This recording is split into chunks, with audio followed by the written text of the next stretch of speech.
ধর্ষিতাদের সাজা হতে হবে, ধর্ষকের কেন খোঁজ?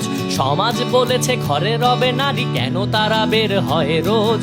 কেন প্রতিদিন এখানে ওখানে নারীদের যায় দেখা?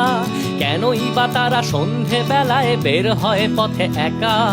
সমাজ বলেছে ছেলেরা এমনই দুষ্টুমিতে ভরা, কেন বোকা নারী ছেলেদের হাতে বারে বারে দেয় ধরা? নিশ্চয়ই তারা ছলনা করে ছেলেদের ডাকে কাছে, পোশাকে আশাকে ঠিক নেই, আরো কত দোষ আরো আছে। আমি বলি এই ধর্ষণ রোধে নারীদের দাও ফাঁসি, তবেই মিটবে ধর্ষণ কেসে সমাজের মুখে হাসি।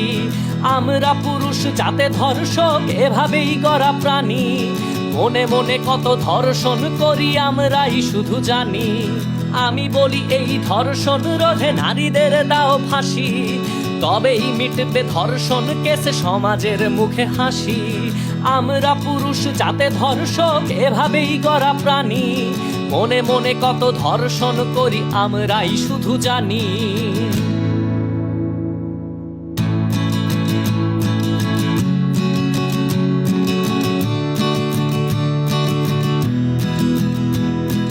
শুধু একটু সাহসের অভাব, তাই পারি না জোরে ধরে নিয়ে যেতে প্রতিদিন আমি যাকে ইচ্ছা করে। শুধু মাঝে মাঝে সুযোগ এলে হঠাৎ কোনোখানে ধর্ষক রূপ বের হয়ে আসে কি যেন আনমনে। কি এমন দোষ বুঝেই পাই না, এত কেন কথা হয়? বের হয় কেন বেহায়া নারী, কেন নাই মনে ভয়? দু একটা ভাই হয়েই তো যায়, এমন কি কাজ? আমি ধর্ষক বলছি তোমায়, এ আমার সমাজ।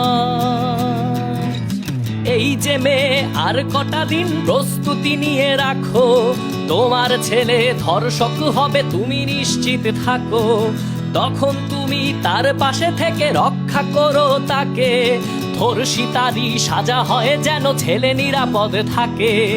আমি বলি এই ধর্ষণ রোধে নারীদের দাও ফাঁসি, তবেই মিটবে ধর্ষণ কেসে সমাজের মুখে হাসি।